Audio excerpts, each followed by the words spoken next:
Bom, então, boa tarde a todos. Eu gostaria primeiramente de agradecer aí a Rosângela, querida amiga, pela abertura, pelas palavras iniciais.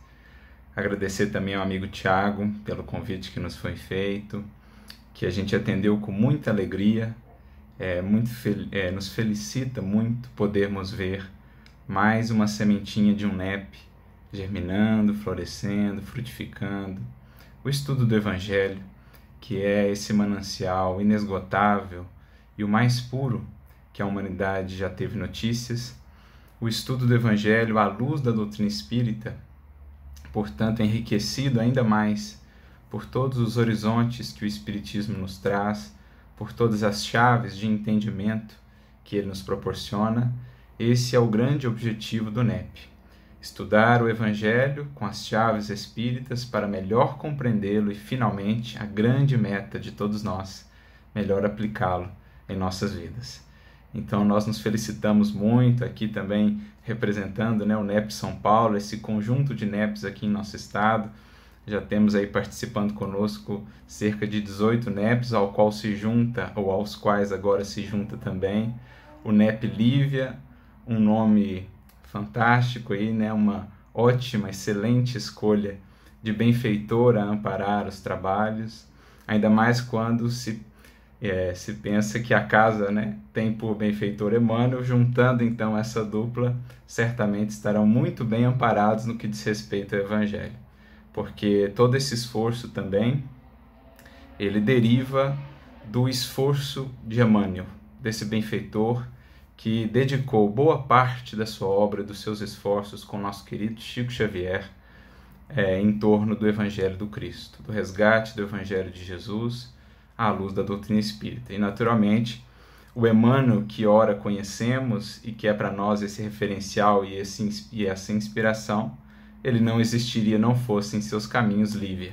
que foi a grande estrela que brilhou em sua noite, né, do orgulho, ainda da ignorância espiritual, despertando para a estrela maior de todos nós, que é Jesus Cristo. Então, é muito bacana a gente ver esses entrelaçamentos ao longo dos séculos, em que esforços que foram feitos lá atrás, sementes que foram semeadas lá atrás, ainda hoje estão se convertendo em frutos, dos quais usufruímos e que se fazem também em nossas vidas novas sementes nesse eterno multiplicar-se do bem e da luz. Quando Jesus nos fala tantas vezes no Evangelho da multiplicação, da semente que dá ao cêntuplo, a gente percebe isso claramente quando lançamos um olhar para a história e vemos esse entrelaçamento de vidas, uma vida despertando, inspirando outra vida a se transformar, e essa outra vida, por sua vez, mais uma série de vidas, ela transforma, e assim a gente segue nessa cadeia, nesse efeito dominó, em que o bem vai vencendo o terreno dia a dia, ganhando e conquistando mais e mais corações para a seara do amor e para a seara do bem. Então, nós, desde já, gostaríamos de manifestar aqui, deixar bem expressa a nossa alegria por esse empreendimento, os nossos votos de muita luz, de muitas bênçãos para vocês, sob o amparo da espiritualidade superior, que esse estudo do Evangelho se faça de fato na vida de cada um de vocês, uma luz maior a brilhar e apontar o rumo seguro da caminhada com Jesus em direção à renovação de nós mesmos. E para a gente fazer esse estudo introdutório, então, buscando destacar também um pouco o que é a proposta dos NEPs, ou de grupos similares que não terão propriamente o nome de NEPs, mas que serão estudos do Evangelho à luz da doutrina espírita. Qual é esse grande objetivo desse estudo que, como nós dizíamos, foi tão alimentado por Emmanuel na sua obra mediúnica através do nosso querido Chico Xavier, ele que foi um pioneiro, digamos assim, um precursor disso na doutrina espírita, no movimento espírita, que foi seguido por tantos, naturalmente, já seguindo também um caminho que foi aberto pelo próprio Kardec, quando traz a obra O Evangelho segundo o Espiritismo, que vai ter justamente essa abordagem. Kardec, já naquele tempo, com a sua lucidez e certamente muito inspirado pela espiritualidade, faz questão de nos legar uma obra assim tão fundamental, tão rica e com uma visão tão profunda acerca dessa busca do sentido espiritual do Evangelho, dos valores morais das lições de Jesus. Ele abre com isso um caminho. Então, a gente sempre gosta de dizer, o Evangelho segundo o Espiritismo, ele não é um ponto de chegada, mas antes um ponto de partida. Ele é um ponto de partida para o estudo do Evangelho à luz da doutrina espírita. Então, tudo que nós venhamos a fazer nos NEPs, nos miudinhos, nesses estudos, nós estamos desdobrando aquilo que Kardec iniciou lá atrás, sob a inspiração do Espírito de Verdade. Os próprios Espíritos, em vários momentos na codificação, no Livro dos Espíritos, no Evangelho segundo o Espiritismo, vão nos dizer que um dos objetivos primordiais que eles tinham, uma de suas incumbências fundamentais, sob a orientação do Espírito de Verdade, era justamente resgatar o Evangelho, a pureza, a simplicidade, a originalidade dos ensinamentos de Jesus, removendo uma série de camadas que nós, humanos, seres humanos, com as nossas imperfeições, ao longo dos séculos, fomos depositando sob o entendimento das lições de Jesus. Entendimentos esses que acabaram estando, em muitas ocasiões, bem distantes do que Jesus efetivamente buscava nos dizer. E o próprio Mestre havia predito esse resgate, essa recuperação do sentido das suas lições e uma ampliação do nosso entendimento acerca do Evangelho, quando ele promete o Consolador prometido. Quando lá em João, no Evangelho de João, no diálogo com os discípulos na última ceia, ele nos fala que mais tarde enviaria então esse Consolador, que relembraria tudo o que ele nos havia dito, que nos explicaria, nos conduziria nesse caminho da verdade ou do entendimento de toda a profundidade das suas lições.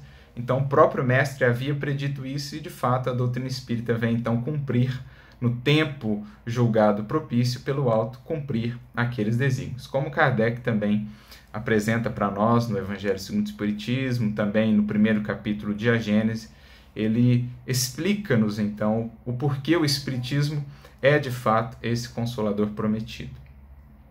E para a gente fazer então essa introdução, tendo em vista aí a sugestão que foi acolhida pelos amigos, desse estudo das parábolas também, a partir desse livro que nós sugerimos, do Kenneth Bailey, as parábolas de Lucas, certamente farão aí alguns estudos introdutórios, teremos os estudos sobre Lívia, sobre essa personalidade que é em si mesma página viva do Evangelho, portanto nada melhor do que estudar o Evangelho também nas vidas que se tornaram o Evangelho vivido. Mas no estudo das parábolas, a partir dessa obra do Kenneth Bailey, a gente gostaria aqui de tecer algumas considerações. Por que escolher essa obra, que não é uma obra espírita, para dar esse início, esse start no estudo aí das parábolas. Mas antes da gente chegar lá, vamos tentar entender um pouquinho o que são as parábolas, o que é a proposta das parábolas.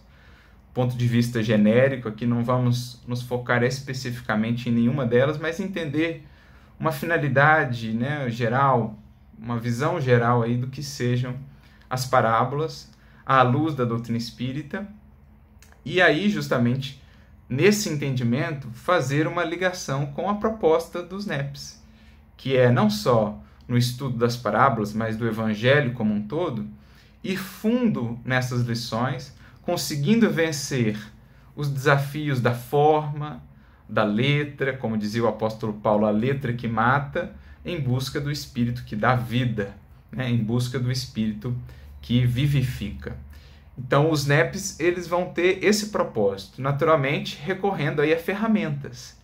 Há um conjunto de ferramentas que o Espiritismo nos dará, que são as revelações, as informações, as leis que o Espiritismo nos traz, nos revela, as leis espirituais, as leis morais, fatores ou elementos-chave de entendimento, como, por exemplo, a reencarnação, a mediunidade, perispírito, fluidos, que mais? A escala espírita, lei de progresso, lei de evolução, e uma série de outras leis e informações que o Espiritismo nos apresenta, que não são propriamente dele, são leis divinas, sempre existiram, sempre aí estiveram, mas que no momento julgado mais adequado, puderam se fazer assim tão claras e ser apresentadas de maneira tão lógica, tão coesa, tão sólida na doutrina espírita.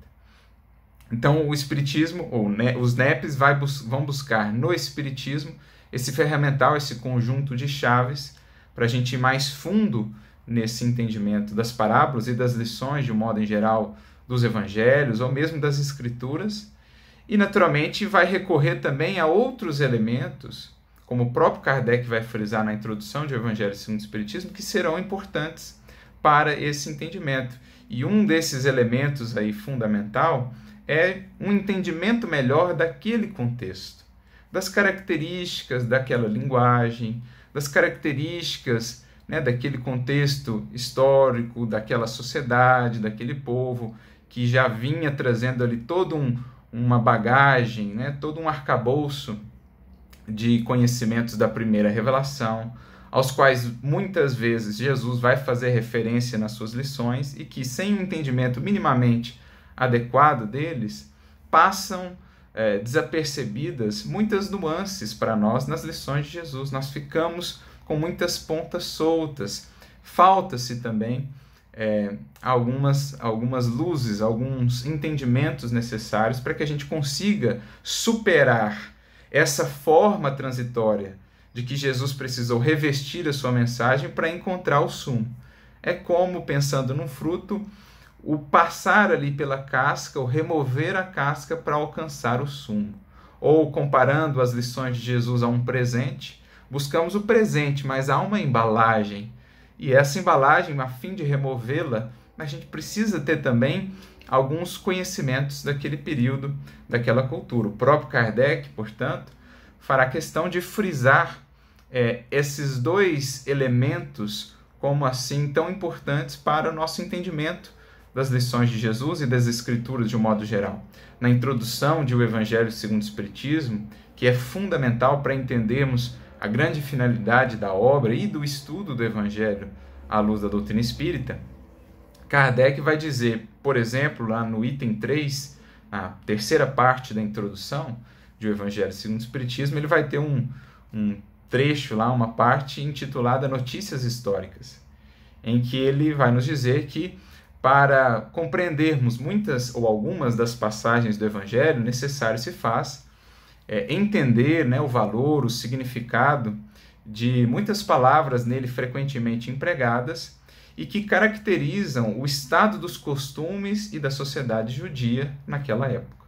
Então veja a visão de Kardec, né, a lucidez de Kardec, entendendo que esse conhecimento que a gente vai buscar, por exemplo, num livro como esse, daí a sugestão que nós trouxemos para vocês, ele nos auxilia a entender melhor certas expressões, certas reações do público, dos interlocutores de Jesus, certas referências que Jesus faz. Tudo isso faz parte um pouco daquele contexto. Não que as palavras e as lições de Jesus estivessem restritas àquele tempo, àquele povo, àquela cultura. Muito pelo contrário, falava o Cristo ao espírito imortal e, portanto, a sua mensagem é imperecível.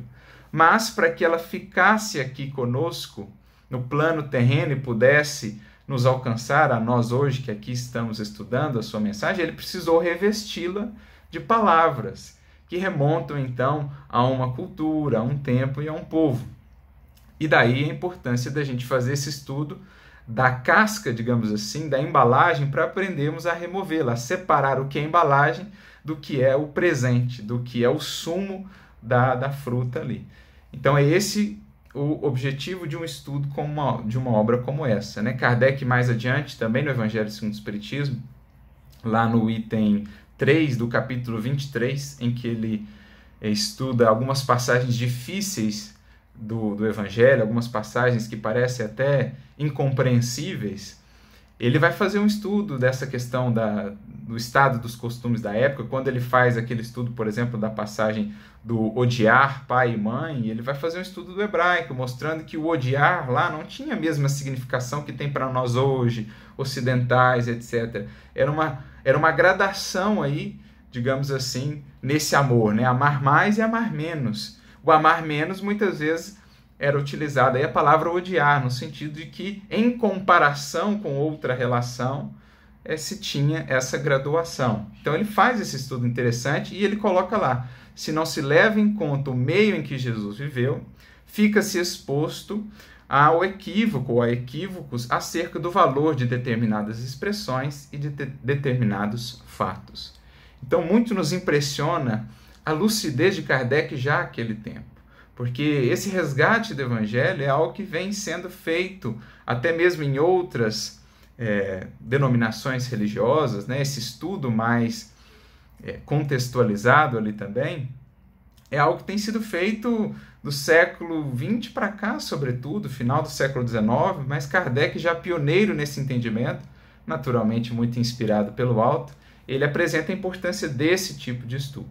Mas ele frisa também, no item 1, ou na primeira parte da introdução de O Evangelho segundo o Espiritismo, que a doutrina espírita, o estudo da doutrina espírita, com as chaves de entendimento que ela nos proporciona, é também essencial para a gente ir fundo no entendimento das lições de Jesus.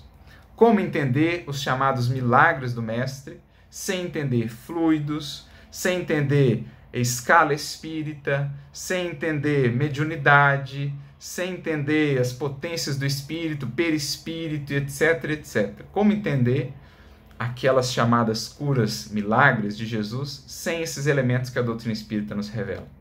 Como entender melhor aquelas passagens de interação de Jesus com os chamados daimones, que foram denominados aí demônios, sem entender mundo espiritual, mediunidade, obsessão, intercâmbio mediúnico, né? Os processos de evolução dos espíritos, que nenhum espírito está eternamente voltado ao mal, que são espíritos ali em condição transitória de sofrimento, de aflição, de revolta, de vingança. Como entender isso sem essas chaves que o Espiritismo nos dá? Ou, mesmo as suas lições, de uma maneira geral, mais abrangente, os seus sermões, como conceber a aplicabilidade de tudo aquilo que ele nos apresenta sem, por exemplo, o entendimento fundamental da reencarnação? Como conceber seja possível aplicar todo o programa que Jesus nos apresenta em apenas uma encarnação, quando sabemos que é uma trajetória, faremos nesta o máximo que estiver ao nosso alcance, mas sem qualquer pretensão de esgotar toda a proposta e o programa do Evangelho, que é uma proposta para milênios e milênios incontáveis de evolução. Porque o Evangelho nada mais é do que a síntese de milhões e milhões de anos de experiência e sabedoria de um espírito puro, que vem então compartilhar conosco esse material para que ele seja por nós trabalhado, elaborado ao longo dos séculos. Então, de fato, fica difícil entender uma série de orientações de Jesus se imaginarmos que só temos uma encarnação, se só temos um breve período de uma encarnação. Fica até mesmo dificílimo, se não impossível, entender, por exemplo, o próprio Criador, os seus atributos, a sua justiça, por exemplo, se concebemos que existe apenas uma encarnação. Como conciliar destinos tão diversos? Como conciliar histórias de vida, experiências tão diversas, alguns desde a mais tenridade com dificuldades enormes, com enfermidades, com lutas, com desafios tremendos, enquanto outros uma encarnação inteira de maiores facilidades e tudo mais. Alguns que vivem tão pouco, nem chegam aos 10 anos, aos 5 anos de idade, outros que viverão 95, 100 anos, estarão eles no mesmo lugar após o túmulo? Tendo um vivido tão pouco, outro vivido tanto, um se comportado assim, outro se comportado daquele outro modo. Não existirá aí uma gradação, não existirá um processo. Então, os próprios atributos divinos, muito difícil se nos torna entendê-los, bem como o Evangelho, sem as chaves que o Espiritismo nos proporciona. Por isso, Kardec, nesse primeiro item, nessa primeira parte da introdução de O Evangelho segundo o Espiritismo, vai nos dizer assim: que muitos pontos do Evangelho, das Escrituras e dos autores sacros de um modo geral, só são ininteligíveis, parecendo até mesmo irracionais alguns, por falta da chave que faculte se lhes apreenda o verdadeiro sentido. Essa chave, diz ele, está na doutrina espírita. Ou seja, na revelação dessas leis que não pertencem à doutrina espírita, mas que foi ela aquela que conseguiu conjugá-las de maneira coesa, de maneira harmônica, essas verdades, essas informações que estiveram esparsas aí em todos os tempos, em várias culturas e tradições, mas muitas vezes misturadas a acréscimos humanos, a equívocos humanos, incompreensões, superstições. O Espiritismo separa o cascalho e congrega os diamantes. Por isso, é uma doutrina poderosíssima de síntese. Uma síntese maravilhosa de valores, de entendimentos que nos permite abrir portas de compreensão realmente muito vastas, muito profundas, tanto no que diz respeito ao Criador, à sua obra, ao universo, bem como ao Evangelho, à própria figura de Jesus. Então veja a lucidez de Kardec, estabelecendo já para nós esses dois fundamentos, esses dois elementos essenciais que farão parte da essência do esforço de cada NEP. Estudar muito bem a doutrina espírita em seus fundamentos, em seus valores essenciais, para que ela seja, então, a chave na abertura e na compreensão mais profunda das lições de Jesus, e também lançar mão dessas obras de outros irmãos, de outras denominações, como essa que nós citamos, as Parábolas de Lucas, de Kenneth Bailey, que vão nos auxiliar a entender com mais clareza o contexto em que Jesus vivia. Determinadas expressões, circunstâncias que vocês vão ver ao longo da obra, lançar uma nova luz para nós no que diz respeito às lições de Jesus. É um esforço de discernimento, vale aqui frisar, porque vocês vão ver ao longo da obra muitas interpretações, muitas conclusões que vão diferir daquilo que nós espíritas entendemos, em muitos aspectos. No campo da teologia, sobretudo, entendimentos acerca de Deus, da salvação, do próprio Cristo, ele terá entendimentos diferentes em alguns aspectos. Mas eis aí o convite do discernimento, que Kardec tantas vezes nos convidou a ter, do bom senso. Ele não nos proibiu de ler nada, pelo contrário, nos convidou a usar a chave espírita e o discernimento para separar o que é interessante, o que se harmoniza com aquilo que o Espiritismo nos mostra e deixar de lado aquilo que são compreensões diferentes, do que o Espiritismo nos apresenta. Então, o estudo dessa obra, vocês verão, vai lhes convidar a esse discernimento de separar o que são essas interpretações distintas, mas vocês verão também quanto material de valor, quantas luzes vão ser projetadas nas parábolas de Jesus por conta desses conhecimentos e dessas informações que eles vão trazer para vocês. Eu me lembro a primeira vez que eu li essa obra, como eu fiquei realmente encantado com as novas luzes que ele lança sobre a parábola do bom samaritano, por exemplo, a parábola do filho pródigo ou dos dois filhos. Vocês verão, não vou dar spoiler da obra, não vou entrar aqui em nenhuma das parábolas propriamente, para que vocês tenham esse sabor do estudo e do descobrir. Mas a gente fez então essa abordagem, para ilustrar o que é o estudo do Evangelho à luz da doutrina espírita, para a gente focar agora mais propriamente nas parábolas, entendendo o que é a sua proposta e como então esse estudo dos NEPs, com esses elementos fundamentais que mencionamos aqui, eles vão nos permitir avançar no entendimento das lições de Jesus compartimentadas nas parábolas. E para ilustrar melhor o que é essa finalidade da parábola, eu recorro a um texto muito interessante de São Luís, que está na Revista Espírita de maio de 1858. É um texto, é um artigo intitulado O Orgulho, com uma mensagem de São Luís sobre o orgulho. Mas é interessante que ele vai trazer uma parábola. Ele vai trazer uma parábola sobre o orgulho. E aí, ao final da parábola, Kardec faz duas perguntas para São Luís. E as respostas dele são muito interessantes. São aí um fio da meada para nós no entendimento do que era a proposta, do que é a proposta das parábolas lá no Evangelho. Ele diz assim, Kardec pergunta assim para ele: por que São Luís nos fala em parábolas? Olha a pergunta de Kardec. E aí São Luís responde assim: o espírito humano ama o mistério. A lição se grava melhor no coração quando a procuramos. Aqui nós temos uma pista fundamental acerca da finalidade das parábolas. A parábola, em nos apresentando a ideia não de pronto, não toda pronta, digamos assim, ela pede do interlocutor um movimento, um esforço de busca, de procura, de ir atrás. Então a parábola, ela demanda de nós esse movimento para que a gente possa, no conviver com ela, no trabalhar ela, ir ganhando intimidade e profundidade de visão no que está ali compartimentado, no que está ali naquela forma alegórica, metafórica. Então eu me recordo até de um outro livro, também do Kenneth Bailey, mais recente dele, chamado Jesus pela Ótica do Oriente Médio, que é um livro fantástico também.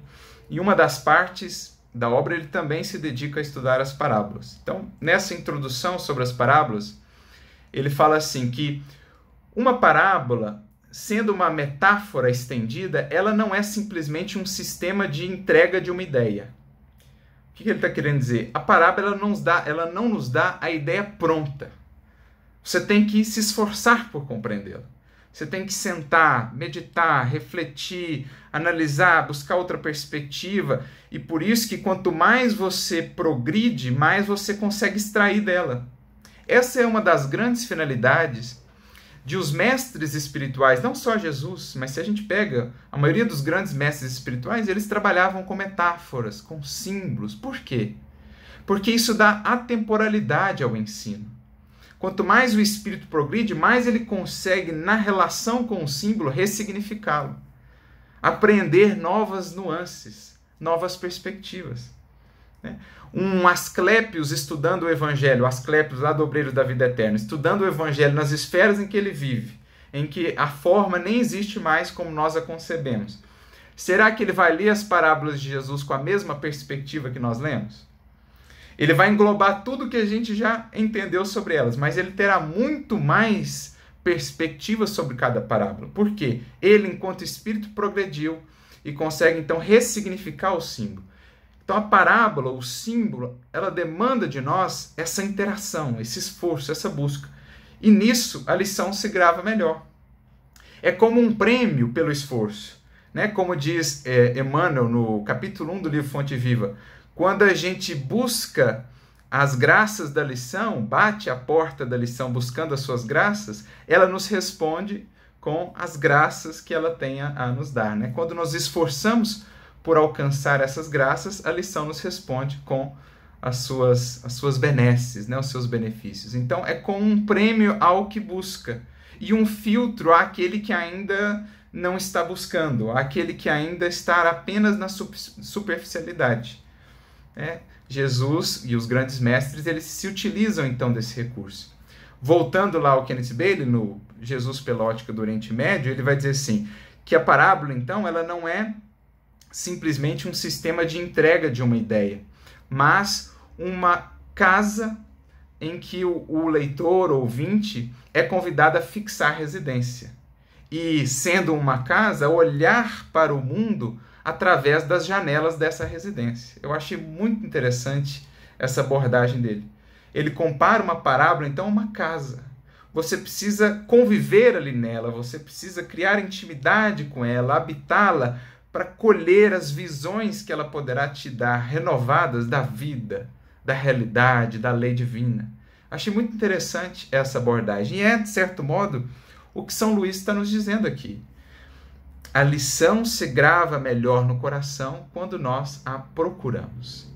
Então não é aquela resposta pronta. Vai demandar de nós um movimento, um esforço. Por isso, Emmanuel, no livro O Consolador, quando ele vai falar das parábolas de Jesus, ele vai dizer assim, que as parábolas, na questão 290 do livro Consolador, as parábolas são como sementes divinas que desabrochariam mais tarde em árvores de misericórdia e de sabedoria para a humanidade.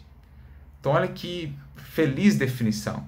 Cada parábola, e poderíamos estender isso a cada lição de Jesus, é nos dada a semente, mas o fruto será o resultado de todo o empenho por cultivar essa semente, de todo o esforço de estudo, de pesquisa, de vivência, de aplicação.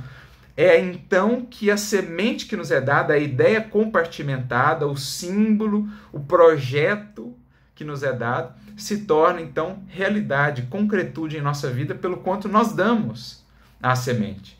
Então a semente ela traz todo o potencial, mas para que ela vire árvore, ela precisa de uma série de elementos que a ela são agregados, né? O sol, a água, o solo, o adubo.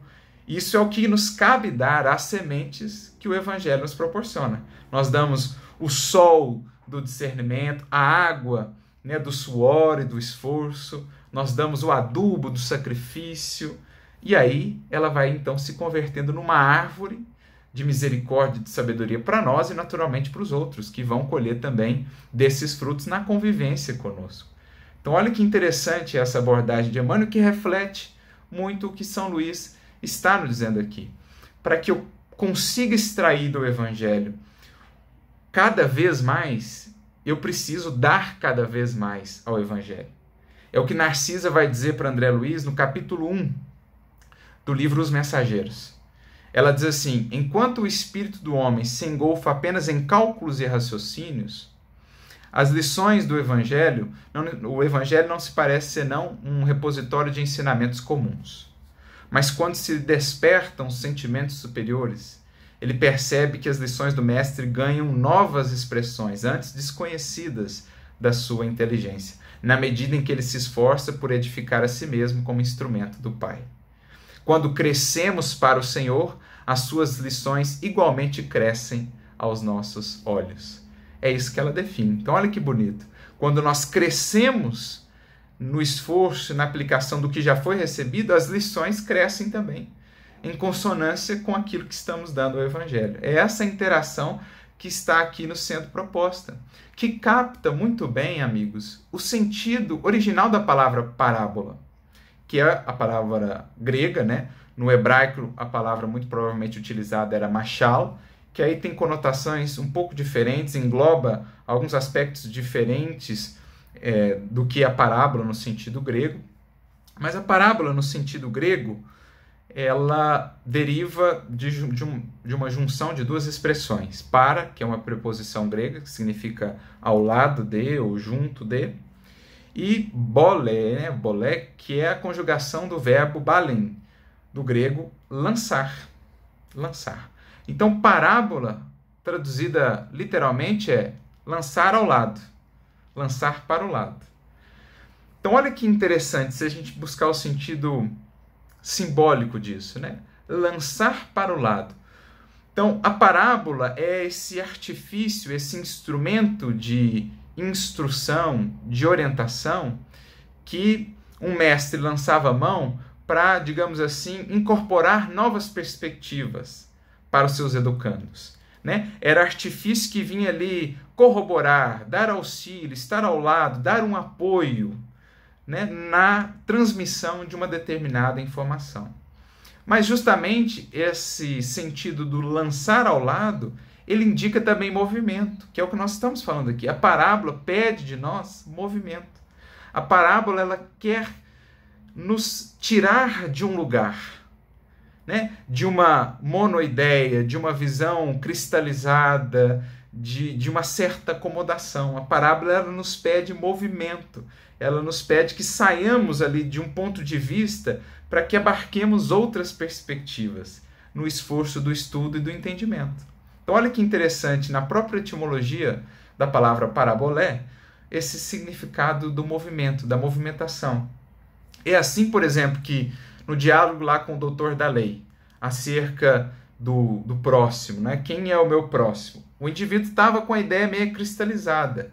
O que Jesus faz? Ele lança a mão desse recurso, da parábola, convidando o indivíduo a olhar para a realidade de uma outra perspectiva, de um outro prisma.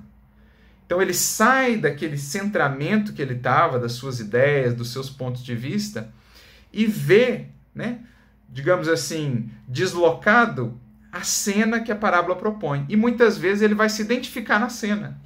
Quantas vezes Jesus não contava uma parábola e depois o Evangelho diz assim, perceberam que contava essa parábola acerca deles. porque eles por si não conseguiam ver as suas incoerências, não conseguiam ver a discrepância entre o que viviam e o que falavam. Mas quando Jesus lançava de lado, né, os colocava de lado para que vissem uma cena de uma parábola, eles então percebiam o que Jesus estava querendo transmitir, né, as suas incoerências. Por exemplo, a parábola dos 2 filhos. Ela é contada, todas as parábolas do capítulo 15 de Lucas, que vocês vão estudar aqui, que é a parábola da ovelha perdida, a parábola da dracma perdida e a parábola do filho perdido, ou dos 2 filhos perdidos, porque os 2 estavam perdidos. Quando que essas parábolas são contadas? Em sequência. Quando Jesus é criticado por acolher os publicanos, os pecadores, as meretrizes, almoçar com eles e tal, ele é criticado pelos fariseus, pelos doutores da lei. Teoricamente, aqueles que eram os mais zelosos, os mais piedosos no cumprimento da lei divina, eles criticam então Jesus. O que Jesus faz diante dessa crítica? Ele não responde direto, ele não dá uma resposta pronta, ele conta uma história. Porque nessa história, olhando de fora, os fariseus puderam perceber que eles eram o filho mais velho da parábola. E eles puderam perceber que o filho mais novo eram os publicanos, os pecadores arrependidos.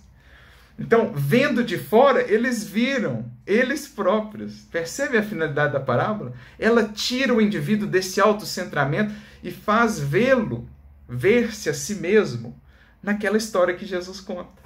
Né? Assim como quando Jesus está na casa de Simão o fariseu, lá em Lucas 7, entra aquela mulher, lava os seus pés. Os pés de Jesus, né? Simão o fariseu pensa consigo, esse aí não é profeta coisa alguma, se fosse ele saberia quem é essa que entrou aqui. E aí Jesus falou, eu vou te contar uma parábola, ô Simão. Ele não responde, pronto, ele conta uma parábola sobre 2 devedores, um que devia um monte e um que devia um pouquinho. Ambos foram perdoados, quem amaria mais, Simão? E aí logo ele percebe que ele era um dos personagens da parábola. E a mulher que ele estava criticando era outro personagem da parábola.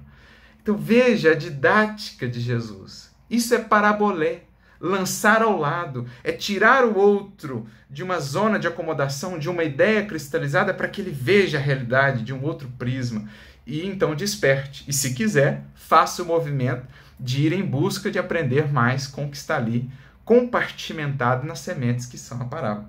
Percebem o que São Luís está dizendo aqui para nós? Essa é a grande finalidade das parábolas. Mas ele prossegue, porque Kardec faz uma segunda pergunta para ele. Né? Kardec faz a pergunta assim, não parece, atualmente, a instrução nos deva ser dada de maneira mais direta, sem que precisemos recorrer à alegoria? Aí a resposta de São Luís, encontrá-la-eis no desenvolvimento. Ou seja, vocês querem também tudo pronto?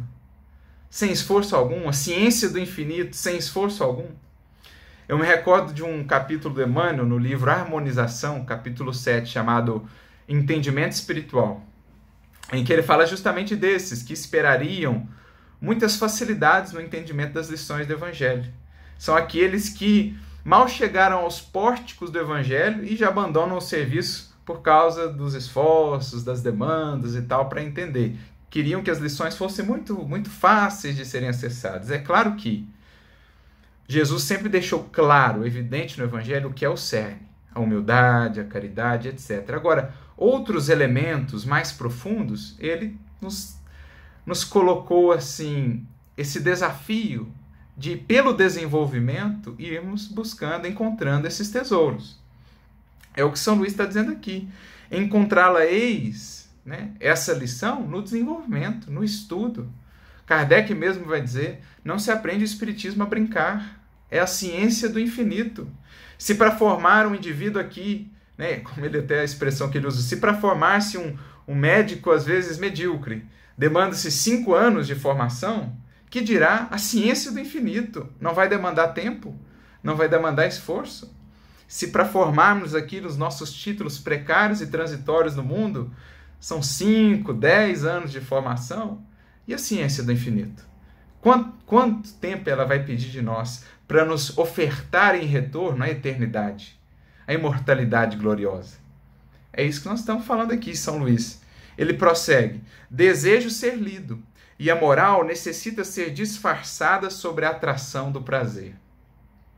No sentido de que é esse sabor da busca. Tudo aquilo que você encontra depois de esforço, tudo aquilo que você conquista depois de sacrifício, renúncia, disciplina, não tem um sabor todo especial? Não fica gravado mais fundo em você?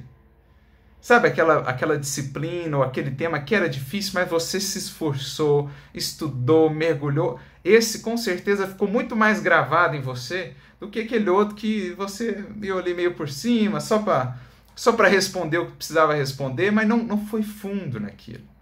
Então, para que a moral, a lição se grave mais fundo em nós, ganhe raízes, ela pede esse sabor da busca, do empenho, da dedicação. E esse é o grande esforço dos NEPs, refletindo essa proposta do Espiritismo. É claro que, e os Espíritos vão deixar isso claro, na questão 627, por exemplo, do Livro dos Espíritos, Kardec pergunta assim para os Espíritos: bom, mas se Jesus ensinou todas as leis de Deus, o que os Espíritos têm a nos ensinar? É essa pergunta que ele faz. Em outras palavras, o que vocês têm a nos ensinar se Jesus já ensinou tudo?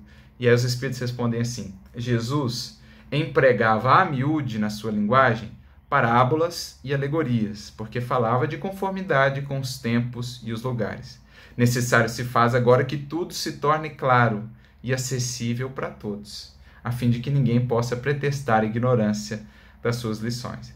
Então, Jesus falava de conformidade com os tempos e os lugares, segundo eles. Não no sentido de que a palavra, as lições de Jesus estavam restritas a um tempo e a um lugar, mas ele revestia elas com as características da linguagem, da cultura e tal, para que mais tarde pudéssemos, por esse estudo, desvestir a embalagem para alcançar o cerne. E essa é a grande proposta da doutrina espírita. Os espíritos mesmo dizem que para isso vieram.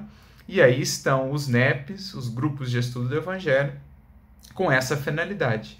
Justamente por esse desenvolvimento, por esse estudo das lições de Jesus com esses dois elementos, tanto as chaves espíritas quanto esse conhecimento, de certo modo, mais contextual, a gente poder extrair esse cerne imortal, esse cerne tão essencial para todos nós, das lições de Jesus.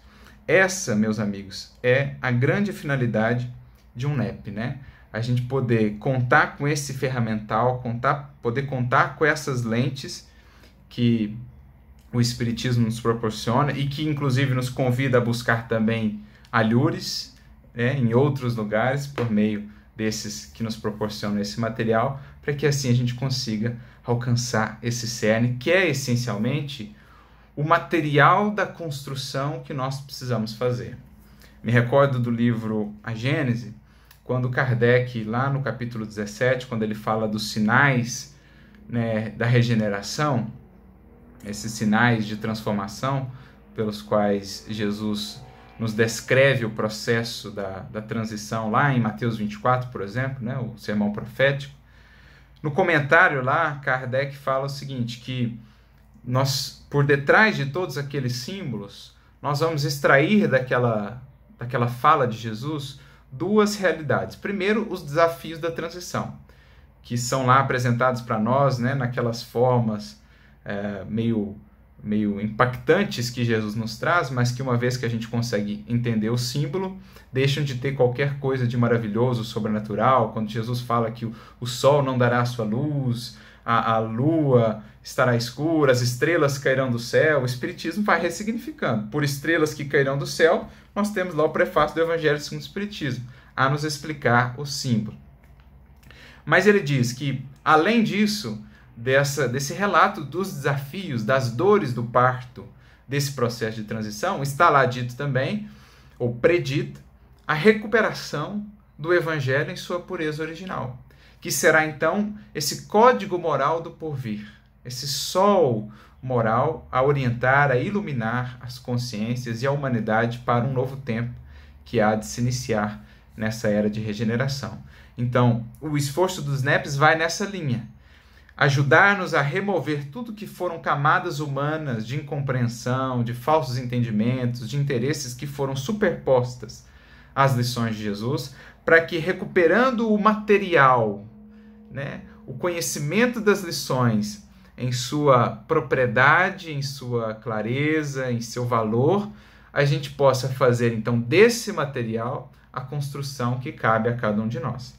É aquela etapa ou aquele ciclo que Alcione define para nós no livro Renúncia, em 4 momentos: conhecer, meditar, sentir, para então viver, aplicar, né, o Evangelho de Jesus. O esforço dos NEPs vai começar então com esse conhecimento, esse entendimento real do que Jesus realmente nos disse. Se ele é mestre, se as suas lições são o nosso farol, precisamos entender de fato o que ele nos ensinou, o conhecer, para que também lá, em conjunto, né, junto a corações que se congregam a nós nesse ideal, nessa busca, possamos meditar, refletir, trocar experiências, porque isso sempre enriquece o nosso olhar quanto ao Evangelho, a obra coletiva, o estudo coletivo, para que possamos também meditar sobre isso no nosso cotidiano, na nossa vida prática, a fim de que essas lições, enfim, alcancem o plano fundamental dos nossos sentimentos, onde daí se fará vida, se fará realização. Tudo começa na base do sentimento. Nós aprendemos com o Evangelho, nós aprendemos com a doutrina espírita. É preciso, portanto, fecundar esse solo dos nossos sentimentos, do nosso coração, com essas sementes escolhidas as melhores, né? Separado ali o joio, escolhido o trigo puro das lições de Jesus. É preciso também lançá-las nesse solo, de nada adianta apenas guardá-las no celeiro, isso seria apenas conhecer. É preciso meditar, que será o entranhar a semente no solo, para que então o solo dos nossos sentimentos, do nosso coração, possa germinar, florescer e frutificar novos valores, novos frutos que se traduzirão então nessa vida renovada. O homem, o ser humano renovado, que é a base da humanidade renovada. O reino de Deus que tem por alicerce a criatura. Estabelecido esse reino em nós, estaremos certamente contribuindo para o seu estabelecimento na coletividade terrestre. Por isso, o esforço dos NEPs não é simplesmente, embora alguns assim entendam, mas não é simplesmente um esforço intelectual, um esforço de pesquisa humana. Faz parte do processo esse buscar, ir atrás de fontes, debater, refletir, mas ele visa, ele almeja, ele aponta para essa vivência, para essa incorporação das páginas do Evangelho nas nossas páginas vivas da exemplificação de cada dia. Núcleo de estudo e pesquisa do Evangelho, ou núcleo de estudo e prática do Evangelho também, como alguns propõem.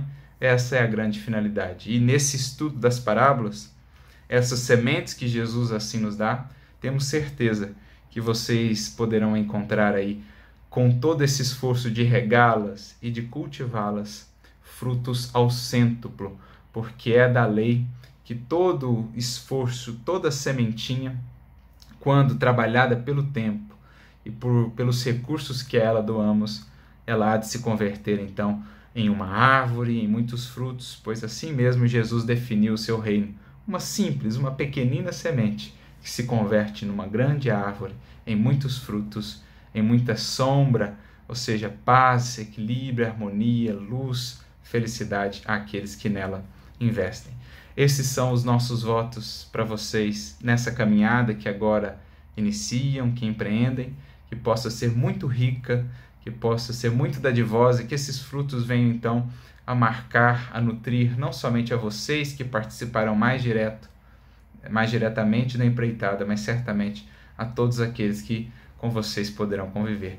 De núcleo em núcleo, de célula em célula, cada um desses NEPs, a ideia é que façamos realmente um esforço de nos ajuntarmos e de onde estivermos, sermos aquele pouco fermento que leveda a massa, como nos dizia o Mestre. Que ele lhes inspire, lhes ilumine sempre, e que essas parábolas, as sementes de vida, de palavra, ou de vida eterna que Jesus lançará no coração de cada um de vocês, que elas venham se converter em árvores de misericórdia e de sabedoria para todos. Muita paz.